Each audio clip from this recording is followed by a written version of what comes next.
/and/cast. All right, folks. Welcome to the Monsters, Madness, and Magic podcast. I'm your host, Justin, here with a quick word before we dive in. Now, in this episode, I chat with actor Michael Antonakos about Assassin's Creed, Alexios, storytelling through performance, method acting on set, and more. As always, thanks for listening. And if you decide to leave us a review on your podcasting platform of choice, send us a screenshot on any social media platform to get a shout out on one of our episodes and a discount on future merch items. Anyway, without further ado, here you go. My name is Alexios. I hear you are in need of Misthios to rid these lands of all monsters, madness, and magic.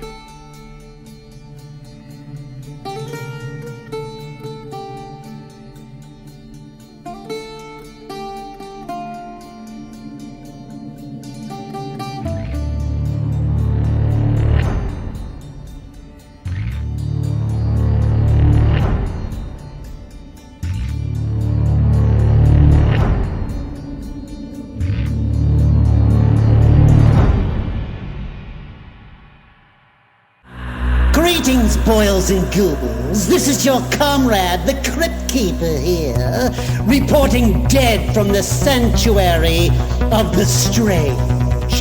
Tonight's macabre myth is a fright-filled feature, one overflowing with monsters, madness, and magic.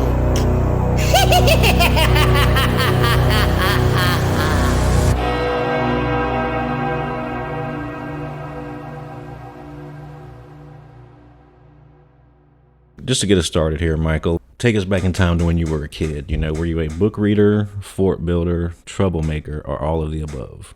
Ooh, at different points, all of the above, for sure. More on the book reading, then went to troublemaking. Fort building. Oh, I guess I'll start with fort building to book reading to troublemaking. I was born in Greece. I lived there until I was about 3, and then I moved to Canada, and I grew up in a lot of different places in Canada. I grew up primarily Alberta, so Edmonton, and then I moved to Lake Louise, Banff, went to school there for many years, then went to Golden, BC, just over the border. Yeah, basically grew up in the Rockies, grew up in the mountains, grew up in the valleys, grew up all in that kind of world, nature life, until about grade 11, and then I moved to Victoria, BC, just outside of Vancouver on the island, and finished high school and went to university and then moved to Vancouver, and I've kind of been in Vancouver ever since. Yeah, I lived in Toronto for a bit working on AC and stuff, but other than that, I've lived in Vancouver since then. Now, is it fair to say that you were a class clown? Very much so. I mean, I was definitely a troublemaker.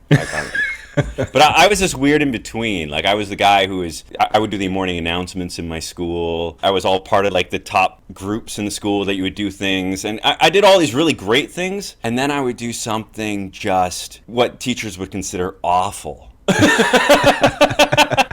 Like, I was a guy who also had lists, and I remember graduating elementary school, grade 8, 7, 8, somewhere in there, and I had a diploma given to me of all the lines and dictionary words I had to write out all year, and it was just this big, thick thing, because I've just done so many things that I just broke the rules. I didn't care. Hey, you gotta push the limits. You gotta push the limits. You gotta see what you can get away with, you know? Oh, yeah, I mean, grade 8 or 9, I faked an epileptic seizure on a substitute teacher once. My acting side has been there forever. So, yeah. The subs always get it the worst. I was a very good negotiator because I was such a good student at the same time. So I did these massive pranks, and it balanced out. You knew how to, keep your head above the water. Everything's politics, man. Not lying there. Do you have a eureka moment you can point to where maybe you started becoming interested in the arts, maybe a performance or play or something that you saw? Absolutely. My mom was a dancer. She grew up ballet dancer, so she was a choreographer. That got me later in my teens into that side of things. I got into it naturally. I think because I was a bit of my parents divorced when I was about 5, I guess, somewhere in there. My dad moved back to Greece, and I was going through a tumultuous period in my life, and I felt probably very alone in my personal self, and I moved to a new town when I moved to Lake Louise and Banff. I didn't have friends. I didn't really feel good in anything about my life, and I remember I auditioned for a play, Little Red Riding Hood, and this is like grade 2. And I auditioned for the the role of the grandmother. And I went home that night and I prayed and I was like, I really want to play this role. And there was 2 girls who auditioned for it as well. And I just prayed to God and then I got this role. I was like, wow, okay, cool. So I'm playing this fun role. I'm on stage, after we've done all the rehearsals. And I just remember doing something, I remember now, I don't know what it was, but I just remember hearing the first time I'd heard an audience laugh at something I did. And it was an overwhelming sensation, overwhelming sensation. I really didn't, I was just like, what the F is this? I was like, this is amazing. My self-esteem was probably so low at the time that I was like, I need whatever this is, which, I'll be honest, I don't want to sugarcoat that aspect of it, but it led me to something beautiful. It led me to something I really liked, and I fell in love with it. I fell in love with the whole performance aspect, and it was in that moment I was like, I want to do this again. I want to do this again. I don't know what this is, but I love it, and I want to do it again. And that got me just more into theater. And then there was a Rocky Mountain Shakespeare Company in Lake Louise. I joined because my stepfather at the time was a part of it, and I just started falling in love with Shakespeare and theater in general, and just seeing different types of theater. And I started volunteering for them and doing all their ticket sales, and then I do little parts like Mustard Seed and A Midsummer Night's Dream, and I'm just a little kid backstage just in love with this whole process. And it wasn't until later, probably grade 9, 10, somewhere in there, that I was doing a play, and it was the first time I'd ever experienced. I was playing an old man in this play. I'm trying to remember what it's called, but I can't right now. And you could literally feel a pin drop from the silence and from holding the tension. And I never experienced that either till that moment. That was it. I saw the masks. I saw the happy and the sad. I saw you can captivate and hold an audience in a suspension of disbelief into their complete opposite emotions, and you're conveying this character and this story and this message to these people, and they're captivated, and it's entertaining, but it's also soul riveting. To me, I fell in love with stories too. I didn't just fall in love with the performing. I was like, no, the stories are what connect people, and the performance is the soul. My soul is connecting with yours so that you feel something, but it's how do we transfer these stories into the hearts and minds of others? And I just fell in love.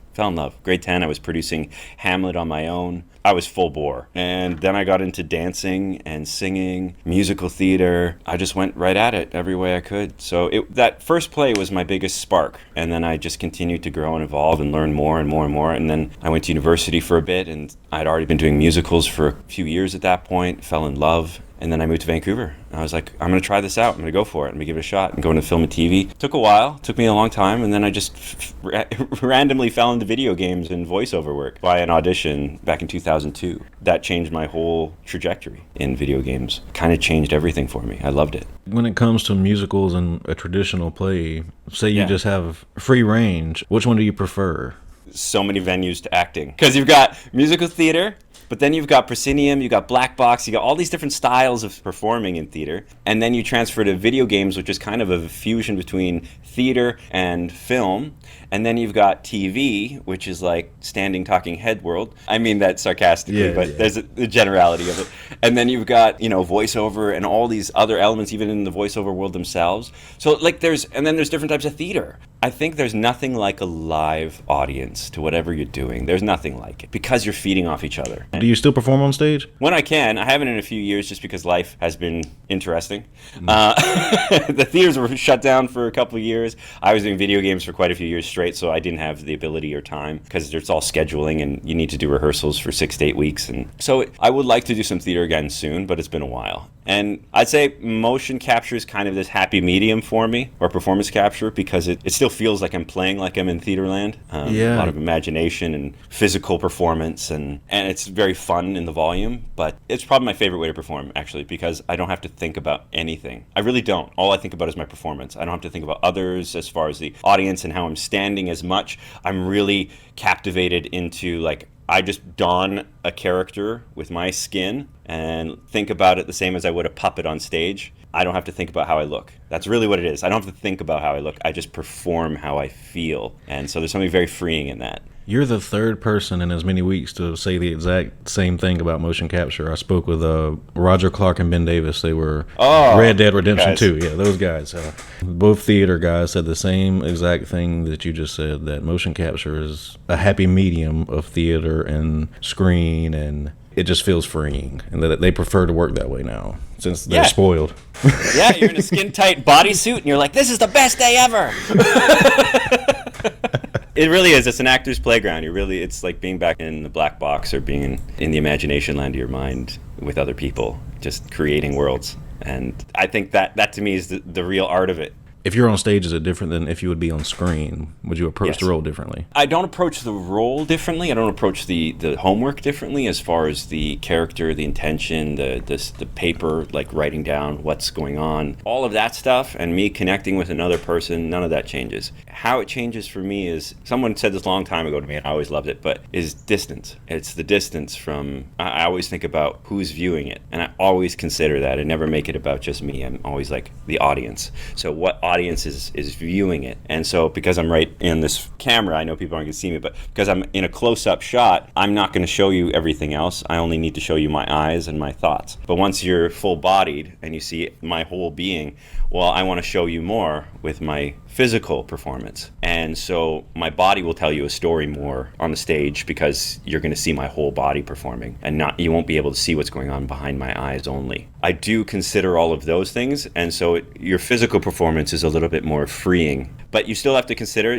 where are your audience? So I have to stand a certain way. I have to open up to them with a 3/4 stance. You never go like profile. You're always kind of like open. There's a lot of techniques you have to that are different. I would say that's it. The techniques for the medium you're performing for are different, but the heart of your character and the emotion and all that stays the same. It's just distance and volume, really. Gotcha, well said. So when it comes to all the roles that you've played on stage, do you have a personal favorite? Did you ever play Macbeth or anything like that? Oh, let's see. Good questions. One of my favorite roles is a very obscure play. It's called 40 Deuce. And it's based on 42nd Street. It takes place in 1979.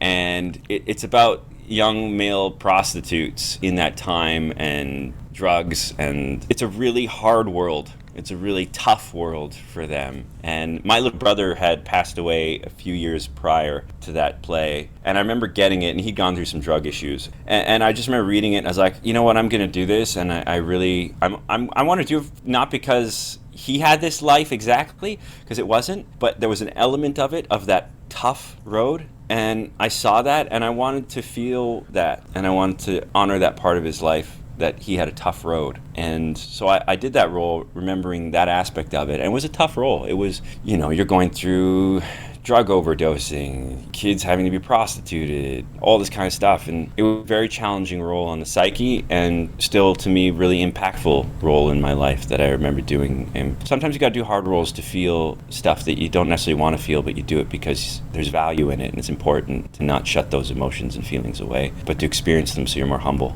How old were you at that time when you did that play? I'd probably 28, 29. But I was playing like a 20-year-old, so it was a bit older than the character, but it was still fine. Just the idea of, feeling out that experience. A lot of 26-year-olds still play Romeo at 14, 15.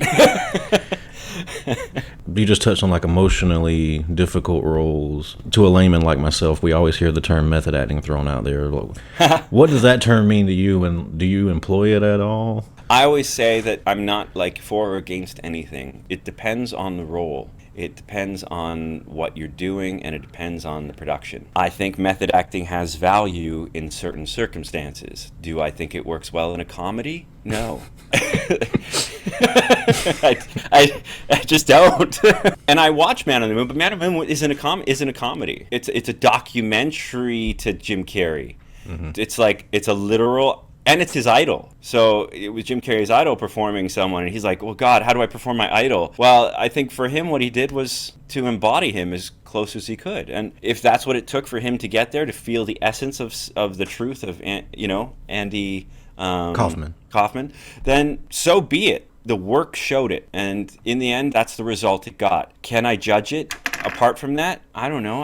That's not up to me. My left foot would never be my left foot without Daniel Day-Lewis, right? Like it wouldn't exist. That type of commitment and the honoring of a person in that circumstance. And I'm sorry the production had to experience that, but that's what it's like to be with someone who can't move their left foot, and you're making a movie about him. So it's actually humbling for everybody. Right. So yes, there's value in that to me. And I know his story of getting into that role, and I commend him. And I think there's certain times in a certain place. Do I think it's right for everything? Absolutely not. Would I bring method acting to the motion capture studio? Probably not. There's no point. There's no value in there for me to do it. But if I was to portray a character for real and like make it as truthful as possible and have to embody that as truthfully, and I'm finding a hard time getting there by living my daily life, well, then I might say I need some time for me to feel presenced by this other person in myself and really try to honor that as closely in every aspect of my day. Do I think Jared Leto needed to do that for the Batman? No. Sorry, Jared Leto. Right. There's a time and place for everything. There's a time and a place. Yeah. So have you worked on a production where one of your fellow actors is pretty into the method, I guess I should say? You know, I haven't experienced too many people go too hard method in my career. I'm just thinking back. I'm probably the most intense person I've worked with. Okay. Yeah, there might be one other person I remember on one show that was pretty awesome. He was pushing me hard, and I was like, this is good. But I'm usually the guy people make fun of after when we're playing the cast and stuff, because I'm usually the one doing crazy warm-ups and getting into zones and using all these nutty techniques, and people are like, what the fuck is this guy doing? Yeah, wait till the camera turns on. Go! But I like it. I enjoy the process of getting out of my own way. It's not an easy task to get out of our heads, so I do enjoy the process. So how did that transition from stage to screen happen for you? Slowly, when I moved to Vancouver, I started auditioning, and I had very little experience. I just remember jumping in, and you make a lot of mistakes. I learned the road of hard knocks for sure in my early days of making all the bold choices, and a lot of them were good, and a lot of them were really bad. But some pay off, you know. The transition was unique. For me, the process of going inward in your work, because I was so expressive and bringing all of it inside, took me a while. As a theater actor, you are very well trained to express. And in film, you're trained to basically impress it in your thoughts and let the camera do the work. You feel it, but you don't show it, you feel it, the camera will pick up everything. You just feel the feelings. That took me a while to understand how to get into that place. So what was the first job? My first job? Oh gosh. Dude, you're making me go back so hard and so far. I remember my first fun job, big job that I did, and I'll go with that one because I can't remember what was before that, but I know there was. It was Young Blades. It was a Musketeer TV series. Oh, do you want me to tell you what IMDb says your first job was? Yes, please. Reefer Madness. Does it say that's my first job? Is that what it says, eh? Yep. It's Reefer Madness, the movie musical. Okay, well, it might have been. It was definitely around that time. That was a fun. I was literally doing a chorus line, the musical, on stage, and I had invited the whole cast to come audition for Reefer Madness with me. They did, and I think 4 or 5 of us all got into Reefer Madness because we were dancing. It was all dancing and stuff like that and singing. And I remember working with Alan Cummings and Nev Campbell. Yeah, it was a really fun production. Yeah, that was one of my first ones for sure. That would be one of my first ones. I didn't mean to interrupt you. We can go back to Young Blades. I wanted to let you know. I never know because the dates are always strange whenever the production starts and ends. Yeah. But yeah, that was definitely one of my first jobs. That's so funny. It was a great job. It was a lot of fun and one of my first introductions to the film world for sure. If you just scroll across your CBS list of credits here, you've appeared across some of my personal favorite shows. You got Fringe, Once Upon a Time, Supernatural. I mean, is there anything that you take away working on these high profile shows that you carry on with you, even if it's only one episode? You know, those are big time productions. Yeah, there's always stuff to take away. I've never not taken away something from a show. I've learned something. You learn things to not do again, or you learn how productions work in a way you don't love, or you learn how things can be amazing. Like you can end up on the editing room floor just because whatever, or they could cut most of your lines in a moment because they're like, okay, well, let's cut all these things, and then you're like, okay, well, then that's most of my scene. Every production I've ever been a part of, I learned something from the production itself, and I learned something from the other actors. I get to watch, and I watch a lot. I watch how they perform. I watch how people conduct themselves on set. I watch how just the world works and moves, and there's nothing I haven't learned on a set, for sure. Every time there's something. Subtly or big, doesn't matter. There's something right. I've learned. Yeah. Emulating someone that's more accomplished or better than you is a good practice, you know, for any realm you're working in, you know? Absolutely. And for me, like VO booths are the best when you're working with a bunch of other voice actors because you get to watch them right there. and they're just doing the craziest stuff, and you're just like, that's awesome, and like you have to go, I have to be able to do that. So then you give yourself permission. Once you watch someone else do something, I always find you end up giving yourself permission. I'm glad you said that. Since you love motion capture so much, do you feel constrained when you do traditional voice acting, quote unquote voice acting now in a booth where you just read the lines and that's all? They're different. They have their uses. I mean, I do like voice acting, especially animation is really fun. I actually really like doing commercials. I do a lot of commercials. Yeah, and I've done like Old Spice, I've done a bunch of them, and like I love commercials because there's a really wild technique to how the pattern of the script can be hit. So it's technically really fun for me. But I like animation a lot because you've got to give yourself permission to be crazy. You got to go from like deep guy voice, blah, blah, blah, to like this crazy guy! And you're like having conversations and whatever, and you're just in it. You've got to be crazy. And different sounds, accents, people, and like I have friends who play like 3 characters and they'll talk to each other in a scene without cutting. They'll be able to do all 3 characters, and I'm always like, that's incredible. That's talent. So it is. It takes a lot of work to be able to do stuff like that, and I like the freedom of it. The part I love about motion capture or performance capture is the physical freedom and the commitment to the character, because like I said, I don't really have to think about how I'm looking. I don't know where the camera's necessarily going to be exactly. I have a rough idea, so I'm just really in it. I treat it like film, where I'm super committed to my character. I'm also committed to the physicality of the character because I know he's going to be animated, and that's really fun for me. So there's you get to dawn on one deeper element to it. So I don't have the makeup, I don't have any of the stuff to put on top, I don't have the costume, I don't have any, so everything is literally in my imagination, and I like that. And I like playing weird aliens or odd creatures, or I was doing Lord of the Rings was my first big project, actually, the video game. That was my first job. Okay. And you reminded me now, and that was my first motion capture, performance capture job. What game was that? The Third Age. Wow, they did motion capture way back then on those. Yeah. That's crazy. Yeah. And that was before EA even was EA like the way it is now. It had a little studio working out of Vancouver Film Studios here, and it was old school technology compared to today. We literally had these gum dots we had to put on our face to do facial capture and sit in a chair, and they were like, I called them the snot balls, and they would capture facial movements. It was it was very different back then, but the essence was always there. The truth of the work was always underneath it, but I just got more and more skilled at it. Yeah, the more and more you talk about it, motion capture seems, I guess why a lot of actors would like it is you're tapping into pure imagination. It's just you and yourself and the character. There's no external sources. Just your scene partners. Other than that, that's it. Yeah. I like that. So let's talk Assassin's Creed. All right. Alexios is here. Were you aware of the franchise going into the recording? I was aware. I didn't know much about it. I remember auditioning for it. All it had was like Greek warrior, and that was it. Greek warrior. Didn't get anything else. And they had this script from The Walking Dead, and you had to learn the protagonist and antagonist of the scene, both against each other, talking to each other. And so you had to learn both, and then you had to audition for both. And so I just created different looks for each guy and different feel and voice, and I sent that in, and then they called my agent within a couple of days and flew me to Toronto for some callbacks. And I remember going into this room with a bunch of female actresses one at a time, and just going through the rounds with all these female actresses, and I just playing. I was playing and doing the scenes, and we'd switch from protagonist to antagonist. And it was really fun, but I didn't know what it was. I had no idea. And then the next day we did a motion capture audition in the studio in the suits, and it was supposed to be between me and a female that they chose, but they didn't choose one. So it ended up, I arrived there and there was another guy and I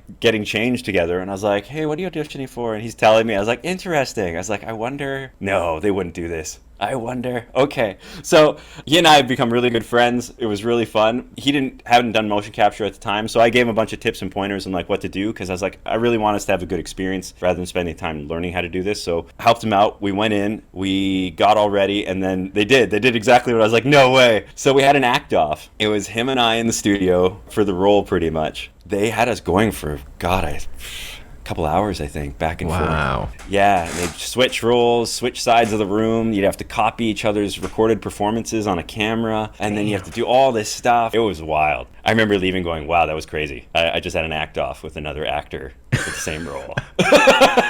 Did he end up getting on the show? On the game? I'm sorry. He's Alcibiades. Okay. Yeah. Yeah, he's a very, very wonderful person, Tyrone Savage, and him and I have become very, very close friends. I love him to bits. It really just came down to whatever they were looking for, and I'm just grateful it was me. But Tyrone is one talented actor. I loved Alcibiades, so I'd never want anyone else to play him. Were you given much direction for Alexios' voice? No. So it just came out of you. I literally, when I had a feeling, I was like, I think this is Assassin's Creed. So I went back, I started watching old clips from other games, and I ended up watching a lot of Ezio because I liked his stuff. Because it was in Italy, so I was like, well, Italy's really similar as far as location-wise to Greece. And I saw how he was doing. I was like, okay, well, I like the feel this guy's brought to it. And I saw there was a bunch of other games now in different feels. I was like, well, I'll bring an element of what he's doing. So that's where I brought the bass part, the baritone element to the voice. So I brought that in. And then the other element was just like, I had this picture of a warrior guy, and that was it. Hooded, and I couldn't tell much about it. It was a tiny little pixelated thing, and I just started using that as my image. And then I was like, well, what if I made like a Greek Batman? So I took whatever I thought Bruce Wayne would be. It's really what it was. I was like, okay, what Bruce Wayne sound like to me? And then I added on the Greek accent. Voila, that was Alexios. And so there was Alexios, was that, basically Greek Batman. And then when he got angry, I took the 90s Wolverine from X-Men cartoon. I took that, like, Wolverine sound. He has that rasp. So whenever Alexios got angry, he had that same rasp. It was like, so his anger brought that part out. That's literally how I built him in the beginning. And I just remember I was supposed to come out and do a test shoot. And I literally arrived, and the whole place is full of people and other actors. I was like, oh my God, are we shooting? Am I hired? Am I even, like, I thought I was doing a test thing. The place is full. and we're shooting the stuff in Athens at basically with Socrates and everyone at the symposium. The party, yeah, the symposium. I got you. That's the scene when I arrive at the symposium for the first time, and I didn't even know I had the job.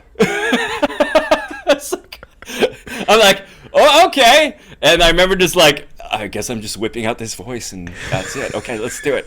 So that's how Alexios was found. And and everyone, like the writers, like, oh, that reminds me of Ezio. I was like, oh, okay, good. Well, was the hope. I was like, okay. That was it. And literally after that, it was more rounds of auditions to find the Cassandra. And then I just started recording. It was a whole, another world of stuff that happened to even get to that stage. But I was running without a director for a few months, I think. Yeah, I just started recording and just started going. It was wild. So no, I didn't have any chance to work on it. What came out was what you got, and I had to stick with it. Hey, it was great. Thanks, man. That's usually the best stuff, if the stuff that just comes out of you. Yeah, it was a great experience. It was figure it out as you go kind of experience. Yeah. Now, did you play any of it to see your work? I've watched almost everything. Gotcha. I haven't played it, though. You can do that. I mean, watching it, playing it, it's basically a movie. Yeah, no, I watched it actually for homework. I like to sit and watch because I like to see what works and what doesn't. And after the game came out, I learned a lot of stuff from fans and opinions and reviews, and I needed to see what was going on because it didn't make sense. And after I watched, I understood a lot of context to what I'm saying. Well, like, why? Because I had a lot of backlash on certain things and opinions. I was like, that can't be right. And then I watch and I'm like, oh, I see. Not technically all my fault here, and I could see why this is being observed this way. And I was like, okay, well, what do I have control of in this situation? How can I adjust? How can I make this work knowing what I know? Which I don't really want to talk about too much. Right, no problem. But, but it's more just like you learn things as you go. You learn how big companies work. You learn how things happen. And you're just like, okay, so you really got to look after your work too. So I really watched everything going, okay, great. Here's what I can fix to make it work with what I've got. And I started shifting and using the DLCs as an opportunity to adjust, to make those adjustments and clarify what I thought wasn't working in the game to fit in after as you continue to play the character so that it would fit into what I was seeing. It was basically a very powerful for me tool to watch all of it and go through it, become a better performer in that medium. Now, with you being Greek yourself, did you feel any sort of, primordial risings up, going through this whole Odyssey story and being this Greek hero. Absolutely. My family's from a place called Mani, which is like part of Sparta. It's where the Spartans went to after they eventually became the mafia. There's a long history of Mani. It's really awesome. Oh, buddy. But tough people. I felt very, very honored to be able to play this kind of character in the world and bring it forward. You know, what a treat. And to do something of my actual lineage was awesome. And then to play like the greatest version of like your hero warrior character you could for yourself, you know? Yeah. Like I got to create Greek Batman. I was like, let's do it.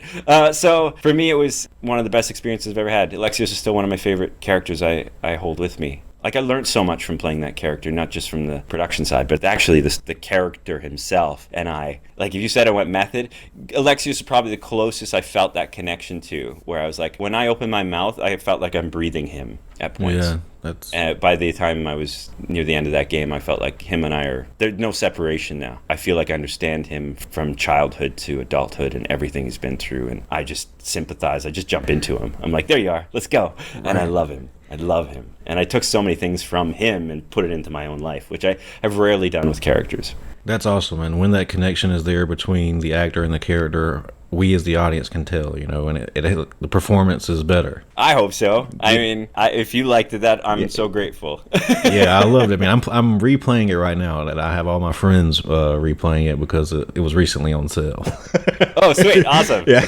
So I'm making my way through Odyssey again. I've never played with Cassandra, so I'm going to try. Oh, she's great too. She is. I love her to bits. We just, you know, her and I both agreed we really wanted a lot of humor because Greeks are funny, loud, and brash. Loud, brash, funny. So I was like, we really wanted to bring that element to it. And I thought because it's so heavy of a story that we both thought the more humor, the better, and the heavier stuff will be. It was always fun.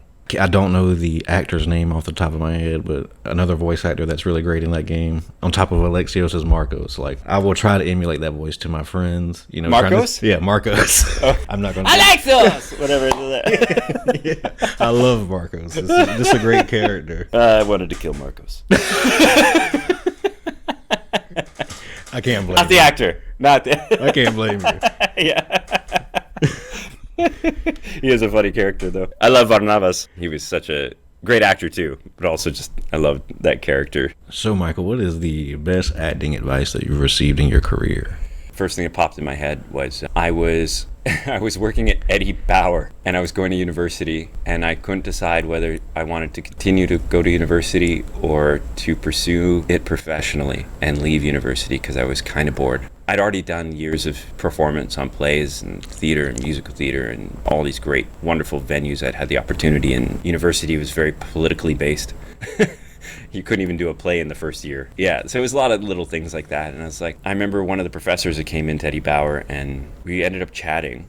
And he saw this little skit I did at the university, and he came up and we talked and complimented me on my work. And I was in the earlier years, and he was one of the older year professors, but he really liked what he saw. And he's just asked me, like, what do I want to do? What am I planning on? And I just said, I don't know. And I was at this strange crossroads at the time. And he just looked me in the eye and held me there and he said, I can see in you, you know, that you need to do this. You want to do this, but you've got to do this.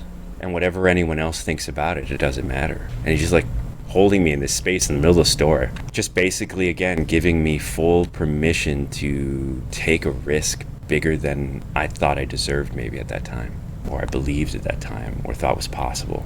And to really step out into my discomfort by being true to myself. If I had anything to say to anyone about getting into this career, you gotta be as true to you as possible in a career that is so much not about being true to you and trying to please everyone else. And if you can do that and continue to be true to you and hold that space for you, no matter how hard it gets, and believe in yourself and hold that vision of what you're going to become, because you will. If you truly believe it and work towards it and feel that in yourself.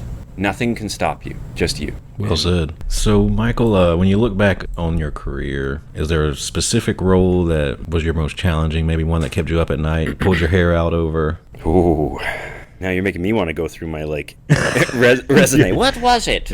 I remember doing Prince Oberon in Edmonton at the Citadel Theatre, and I was doing this incredible class we joined a troupe for a few months straight, training 12 hours a day for months. It was incredible. And then we went and did a play together and did Midsummer Night's Dream, and I'm playing King Oberon. And for me, at that point in my life where I was at and everything going on, I think tapping into whatever I needed to tap into for that role and that time in my life was probably the most challenging obstacle I've ever experienced as an actor, but also because of that grounded me as an actor and has improved me as an actor in so many ways. So I have a lot of gratitude for that very, very tough experience. And I don't think if I'd done that role, I would even be able to have done Alexios or even play Batman right now. I don't think I would have the skill for one, but the skill gives you a sense of confidence and awareness about yourself that you didn't have. But to gain that skill took so much out of me and was very heart-wrenching for me at that time. So because of that, it made me a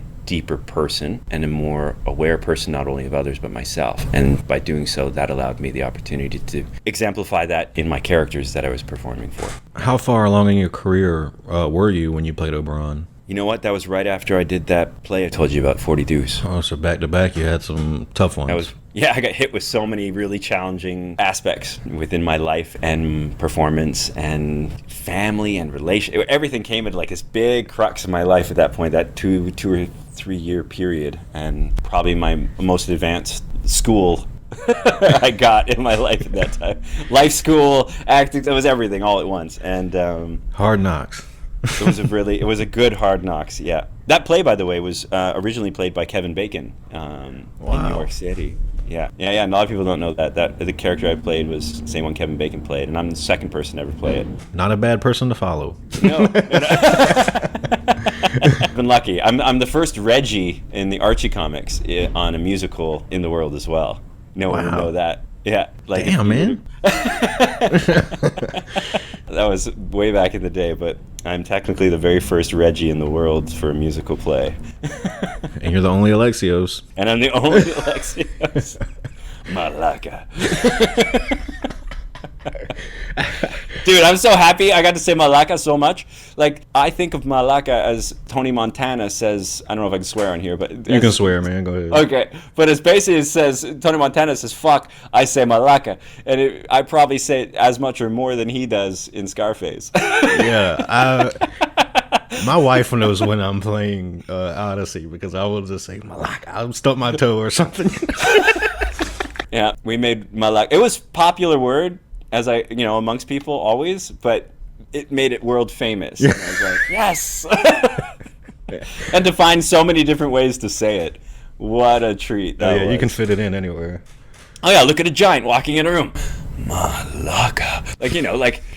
Get angry, Malaka. You just have so many different ways to do it. So just a couple to wind down here, Michael. I'm going to cut you loose. No worries. I'm having a blast. So it's great. So have you seen any movies that have moved you recently? I really liked Coda, about a family who's deaf and a daughter who's not, and she's a singer. And just that premise alone was so good. And the acting was really incredible. The whole family did a really great job, and I just thought the story was fantastic. And I remember that one really moved me. That won the Oscar, right? It did. Okay. It did, actually, yeah. So I have to say that one deserved all the credits it got, because it was really a good film. My favorite film was Top Gun recently. Oh, yeah, man. What can I say? It was like everything in one. My childhood feelings of happiness, a really good story. It was about the story backed with action. It wasn't about action trying to fill a story in it. It hit all the high notes. It hit everything. Tom Cruise goes in my exemplary file of people in the world. He's exemplary. I don't know how else to put him. You can think whatever you want about him. He's still exemplary. Yeah, exactly. When it comes to acting, you can't think much about him other than he's amazing. Yeah, right? You're like, the dude is committed. I don't care what you say. He's committed to, that part of his life like no one else. Like Daniel Day-Lewis is committed to that part of his life like no one else. Yeah. And that's what makes them exemplary to me. You just can't touch them. Lincoln was the last movie I saw in theaters twice because of Daniel Day. That was a great movie. He was Abraham Lincoln for 8 months. Right? Yeah, I think he's more Abe than Abe. Yeah. You imagine, like, that stuff just blows my mind. I'm like, dude, how do you live like that? That's why it would be hard for me if I had to do it. It would be a big challenge. I'd probably do more like what Heath Ledger did and lock myself in a hotel room, because it's the only way I could. Yeah. I'd need to be away from everyone to find it. I don't know if I could go full method. I could definitely do that type of training where I need to go away, hide, get all the homework done internally, and then arrive on. That to me is the true of acting. I really do think if you do your homework enough, you don't need to necessarily do method. But I never say never, because there can be a time and a place. Exactly. So, Michael, is there anything on the horizon that you can tell us about without getting in too much trouble? I don't know if they've announced it or not, so I don't know. Yeah, there's another video game coming out, which I really like. Let me see if they've announced anything. Have you ever heard of the game Homeworld, Deserts of Karak? I have not. You can look that one up. Let's just say if there was a sequel to something like that game, it'd be cool if I was in it. That's all. I won't need prod anymore. We don't need any kind of NDAs popping up. Yeah, right, exactly. Yeah, a few other things on the horizon. I might be also producing soon, so that might be fun. I also write a lot, so we have just a backlog of scripts my writing partner and I have, and working towards getting those made. So that might be happening hopefully by the new year. Start making our own projects too. I guess we'll have a lot to talk about next time. Yeah, exactly. Awesome, man. I appreciate that a ton. All right, Mike, I'm going to let you loose. Thank you so much again, man. It's been a pleasure chatting with you. Yeah, my pleasure. Thanks for having me. It was great. All right, folks, that's a wrap. I hope you enjoyed that chat with Michael. As always, thanks for listening. Make sure to send us those reviews to get yourself a shout out and a discount. And we'll see you back next time. Monsters, madness, and magic.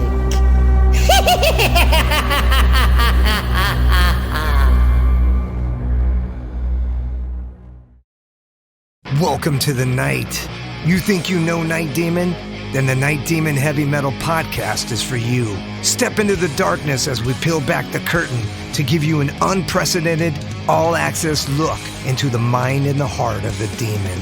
We're talking band history, song analysis, studio anecdotes, stories from the road. It's everything a diehard Night Demon fan could want and more. This is the only place to learn the inside scoop, the deep dive trivia, the untold tales from the band members themselves and those closest to the Night Demon story. Need more? The sacred Night Demon Crypt will be pried open to reveal demo recordings that have never before seen the light of day, all with in-depth commentary by the band and the people who were there for the writing and recording process. This is a gold mine, a treasure trove of all things Night Demon. Head over to nightdemon.net or wherever you listen to podcasts. Listen to podcasts.